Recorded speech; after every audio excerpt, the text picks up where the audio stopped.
Já tem um tempo que o TikTok tá por aí, mas a verdade é que esse território ainda não tá tão povoado assim por instituições públicas. Se você tá um pouco em dúvida se vale a pena investir esforços nessa mídia, esse podcast é para você. Eu sou a Aline Castro, sou comunicadora do setor público e hoje eu tenho aqui comigo uma colega muito querida, é a Ana Marúzia Lima. Ela é baiana, mãe de 3, publicitária, doutora em ciência política e supervisora de relacionamento e participação da Câmara dos Deputados. E ela também é minha colega na Associação Brasileira de Comunicação Pública, a ABC Pública. A Marúzia, pessoal, vai contar um pouquinho pra gente como tem sido a experiência da Câmara dos Deputados no TikTok. Eles têm mais de 100 mil seguidores por lá. Então, vamos ouvir primeiro como e quando a Câmara começou a utilizar essa rede. Oi, Aline e todos que nos acompanham no Guia de Sobrevivência da Comunicação Pública. É uma alegria estar com vocês hoje para a gente conversar um pouquinho sobre o TikTok da Câmara dos Deputados nesse podcast. Quero contar um pouquinho da história de como começou. Isso foi em 2021. A Câmara tinha interesse de se comunicar com o jovem eleitor que ia votar pela primeira vez. E a rede, na época, que mais estava crescendo entre o público jovem era o TikTok. A ideia era fazer uma rede social, um perfil diferente dos outros que a Câmara já tinha no Facebook, no Instagram, no YouTube, que tinha um caráter mais jornalístico. E no TikTok a ideia é trabalhar de uma forma mais educativa e principalmente mais lúdica. No início, nós fizemos um benchmarking com algumas contas de órgãos públicos, não eram muito numerosas na época, em especial o governo de São Paulo e o TSE, que já fazia uso das ferramentas do infotenimento nos vídeos e já estava angariando um bom número de seguidores e de engajamento também. E nessas conversas com o TSE e também com a própria equipe de representantes do TikTok no Brasil, a gente procurou encontrar a nossa forma de ser Câmara dentro daquele ambiente. Porque, assim, eu vou confessar para vocês, eu até hoje não consigo entender direito por que alguns vídeos fazem tanto sucesso. Para mim é uma linguagem muito nonsense, muito fora do comum, muito fora da caixa, daquilo tudo que nós estávamos acostumados, mesmo trabalhando com infotenimento em outros canais, a exemplo do Plenarinho ou do próprio Parlamento Jovem, da Câmara.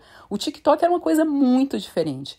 E quando as primeiras produções aconteciam, nós inclusive chamamos alguns jovens participantes do Parlamento Jovem Brasileiro para fazer os primeiros vídeos, e quando eles enviavam para mim, eu ficava, gente, eu não estou entendendo.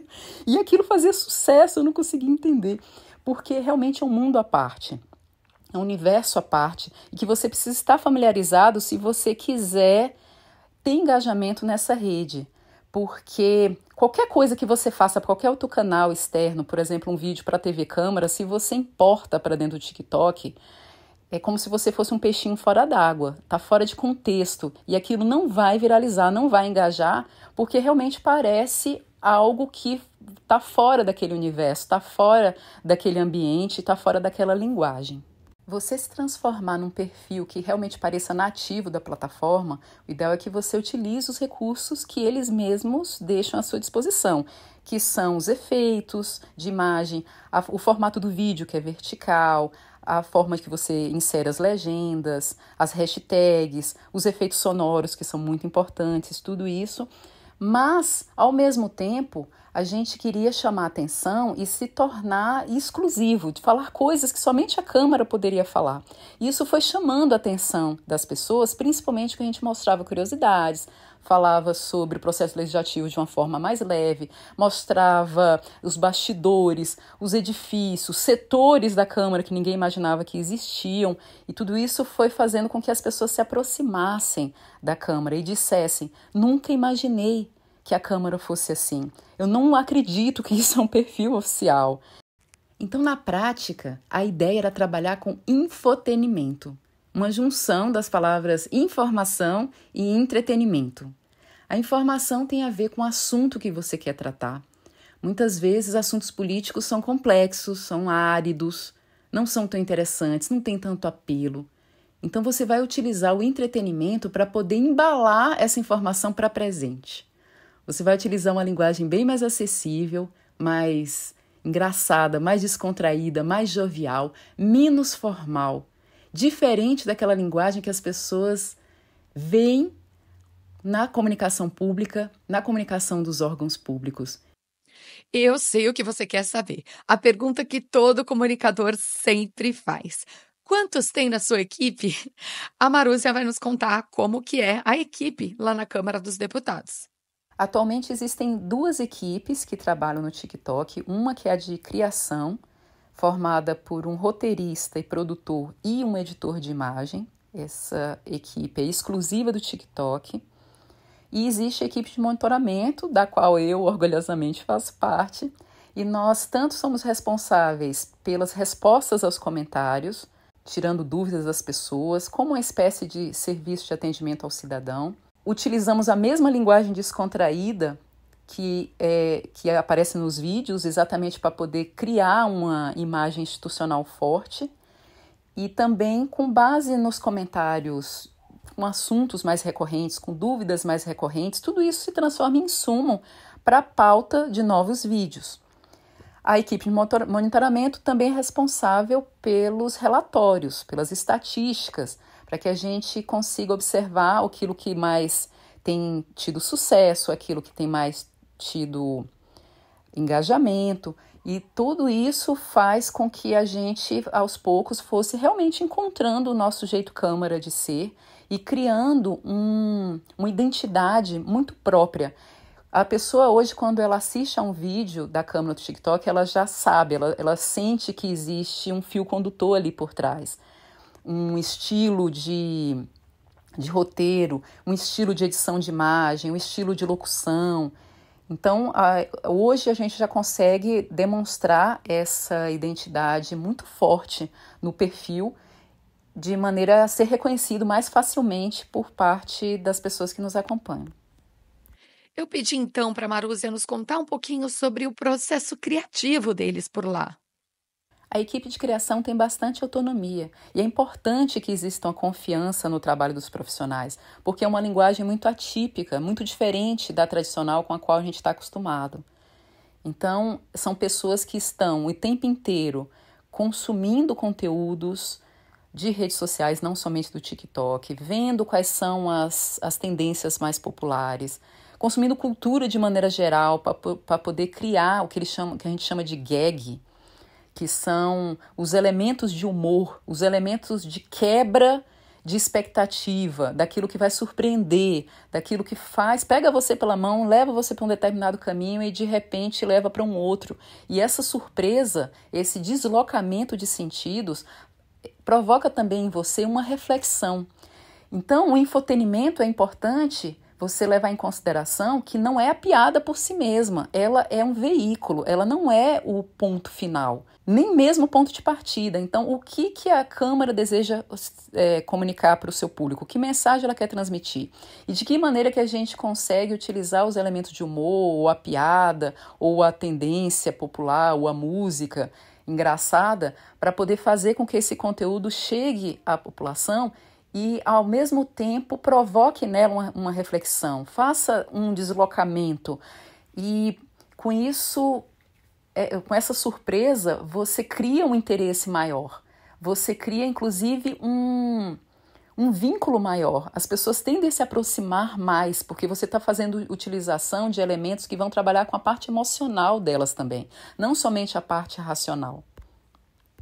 Bom, a Marúcia já compartilhou aqui alguns segredinhos, né, que eles usam, algumas boas práticas que eles usam lá na Câmara para ter sucesso no TikTok, mas ela vai falar um pouquinho mais, inclusive sobre algoritmo. Então vamos ouvir.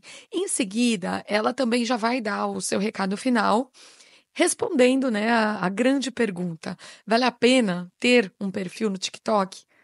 O algoritmo do TikTok é bastante diferenciado em relação a outras redes sociais, porque o vídeo em si, ele é entregue para um determinado número de pessoas, e se essas pessoas assistem até o final, têm reações, comentam, compartilham, esse conteúdo vai sendo entregue a um número cada vez maior de pessoas de maneira exponencial, mesmo que você não tenha muitos seguidores.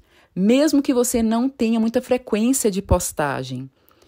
É bastante interessante porque um único vídeo você consegue alcançar marcas como as que a gente alcançou de mais de 1 milhão de visualizações, não tendo esse número de seguidores.